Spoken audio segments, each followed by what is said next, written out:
Okay, guys, so um,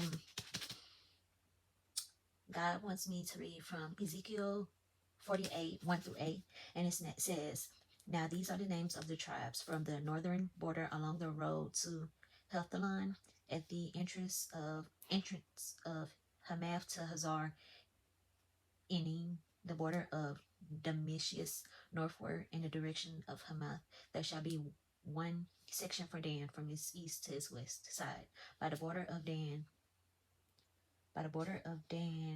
from the east side to the west side, one section by Asher, by the border of Asher from the east side to the west, one section for Naphtali, by the border of Naphtali from the east side to the west, one section for Manasseh by the border of Manasseh from east side to the west side, one section from Ephraim by the border of Ephraim from the east side to the west, one section for Reuben by the border of Reuben from the east side to the west, one section for Judah by the border of Judah from east side to the west shall be the district which you shall set apart.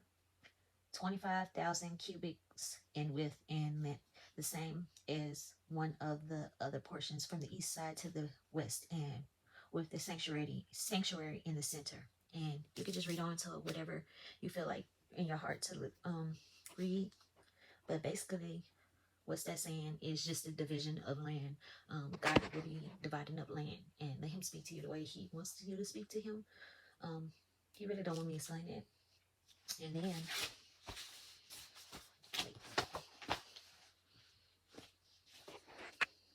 we're gonna go to, and if I say any of the words, names wrong, please forgive me.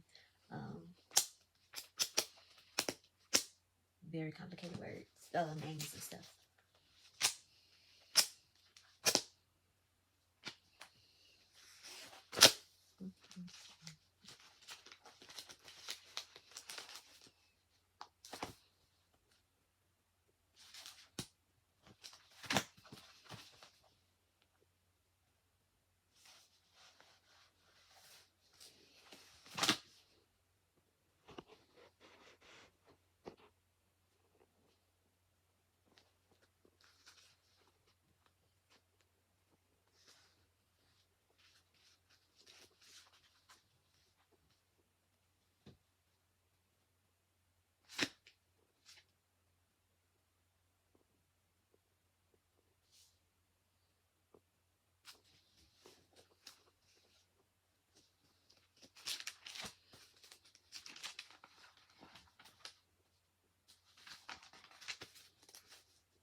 Okay, we're going to Hosea.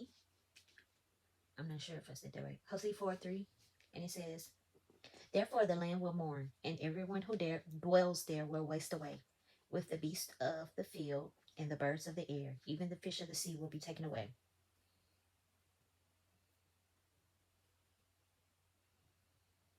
And then I'm going to go to 1 Peter 5:8, and I just have the hardest time finding this.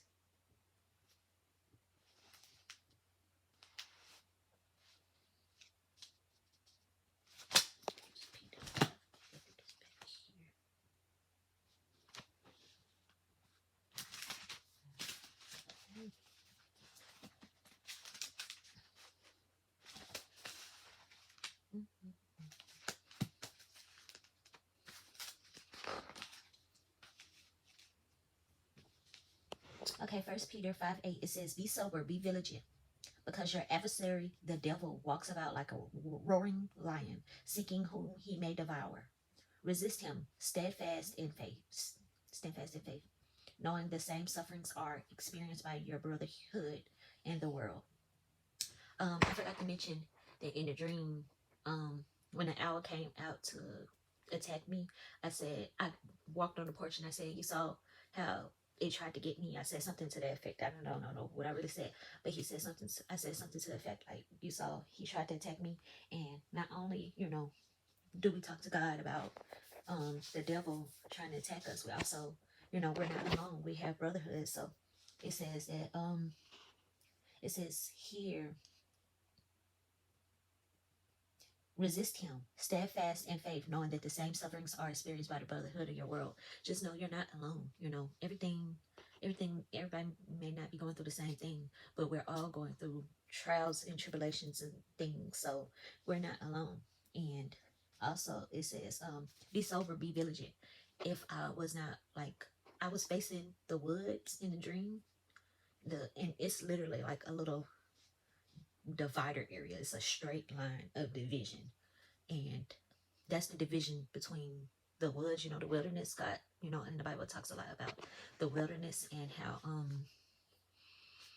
you know, in the wilderness there's a lot of stuff that goes on, but also in the wilderness, you know, there's animals, you know. And what I mean by the animals is, you know, the devil, he's out there, you know, and he's watching, he's waiting. So if I wouldn't have been paying attention, I would have never saw the I would have never saw the tigers and big cats walk up, and they just walked up slowly one by one, and they lined up. So if I wouldn't have been paying attention, I wouldn't have saw them.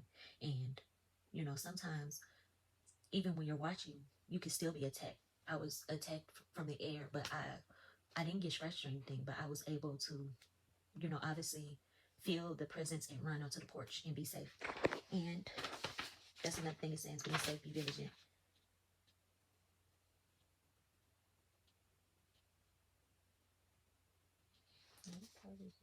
Oh, Proverbs 28.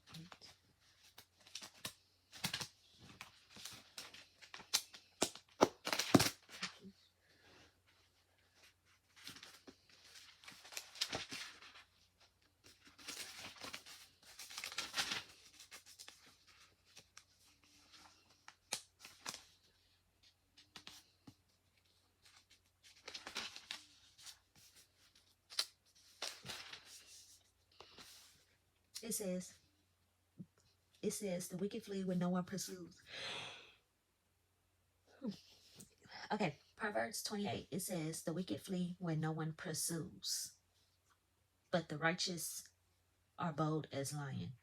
Because of the transgression of a land, many are its princes, but by a man of understanding and knowledge, right will be prolonged. And that's pretty self-explanatory, but the breakdown of the dream, I basically broke it down, but pay attention, keep walking in your faith, look out, be on the watch for anything that may come your way. And also by me walking the line, that's me being able to control my temptations or control the sin or anything like that, being able to control the devil. You know, I was walking with a lion, a lion or a tiger, whichever one, but you know, those type of animals, they're very dangerous. And I was able to walk him, and I showed my family. So I went to my family and I showed them that I was able to walk this animal. And that's just saying that God will take you back to show your family how you're able to walk in faith and not by sight. So, and that was a revelation just given to me. So you'll be able to walk, show them, and you'll be able to show them the way. So you'll be able to show them and tell them.